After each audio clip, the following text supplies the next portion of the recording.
Dear students, welcome to Hindi class. बच्चों, आज grammar का लेसन 3 शुरू करने से पहले हम पार्ट 2 के क्वेश्चन आंसर्स को डिस्कस करते हैं।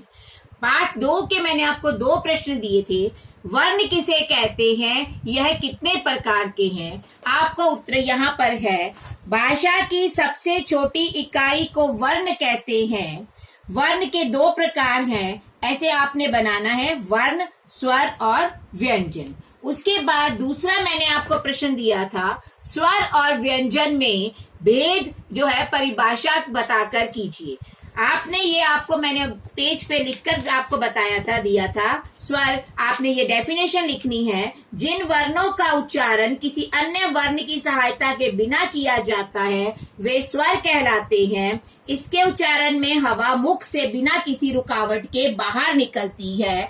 ये जो संख्या में 11 है, अ, आ, इ, उ, री, ए, ऐ, ओ तथा औ। उसके बाद आपको व्यंजन भी आपको ऐसे ही लिखे हुए मिले थे।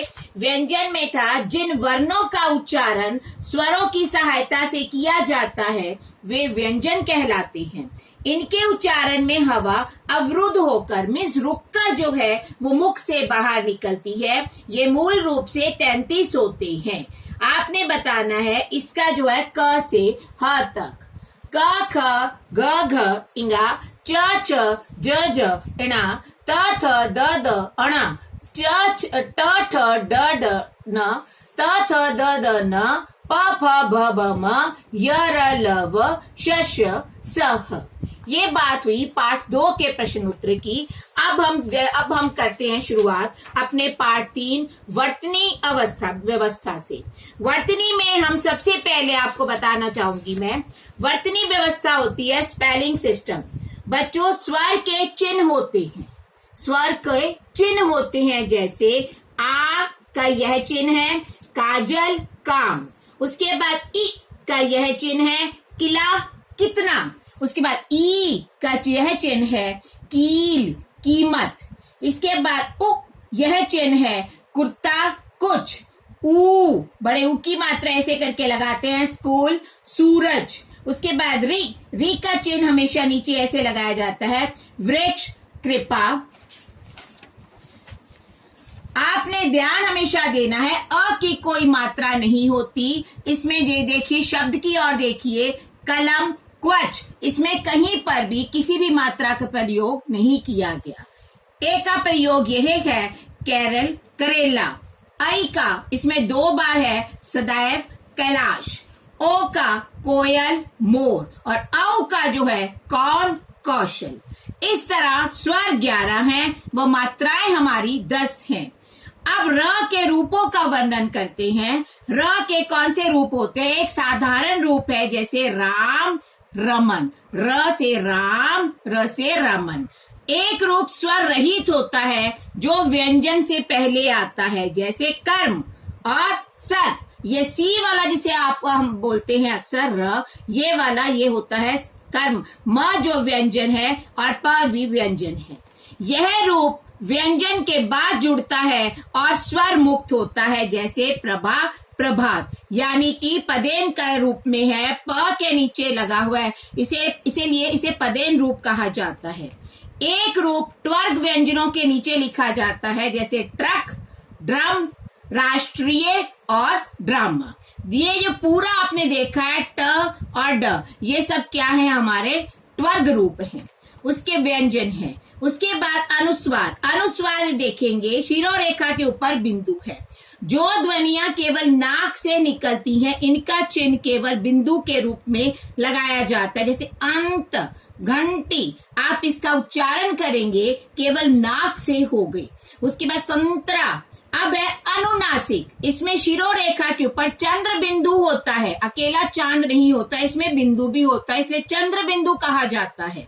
उच्चारण करते समय हवा नाक और मुख दोनों के दबाव के साथ बाहर निकलती है। इसका चिन्ह चंद्र बिंदु होता है, जैसे चांद, आंख, मांद आदि। इसके बाद जो है वर्ण विच्छेद। इसी चैप्टर में वर्ण विच्छेद भी है। किसी भी शब्द के वर्णों को अलग अलग करना वर्ण विच्छेद कहलाता है।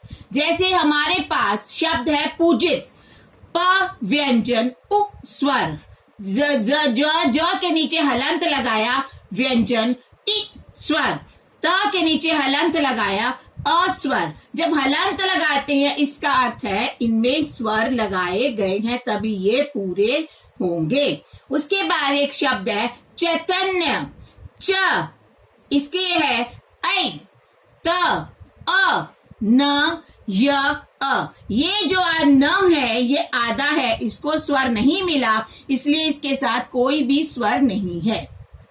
उसके बाद हमारा शब्द है रक्षित, र, अ, र पूरा बन गया। क्ष जो है क जमा श से मिलकर बनता है। संयुक्त जो होते हैं ये कैसे बनते हैं? क जमा श क्ष, त जमा र त्र, ज जमा इया ज्ञ, और श जो होता है श जमा र से।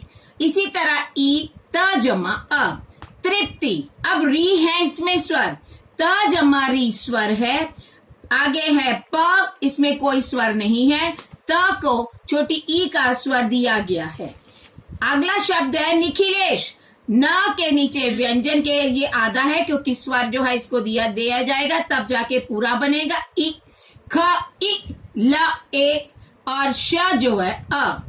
शुद्ध और अशुद्ध आपको कौन बताता है? व्याकरण हमें भाषा के शुद्ध रूप का ज्ञान करवाता है। यह आपने पाठ 1 में अच्छी से समझा था।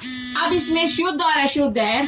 शुद्ध अशुद्ध प्रशंसा तभी बनेगा जब आपको ये पता लगेगा श कहाँ लगाना है, इसका अनुस्वार कहाँ लगाना। प्रशंसा नहीं होता, प्रशंसा होता है। कंगन, कंगन ग जो कंगन, इस इसमें शब्द में आपको केवल नाक से ध्वनि निकलती है, लेकिन इसमें चंद्र बिंदु लगाकर मुख और नाक दोनों का बताया गया, जो कि गलत है, अशुद्ध है। आपने कंगन किया, लिखा। अतिथि, अतिथि नहीं होता, अतिथि होता है, इसलिए इसमें जो ई जो है वो स्वर गलत लगा है, इसमें ई स्वर लगना था। आगे है शासन, शासन नहीं होता, शासन होता है, इसलिए श को आ, स, न। अब आपने इस चैप्टर में जाना कि वर्ण जो व्यवस्था क्या होती है, वर्तनी व्यवस्था क्या होती है, हमें इसे बहुत ध्यान से समझकर करना है।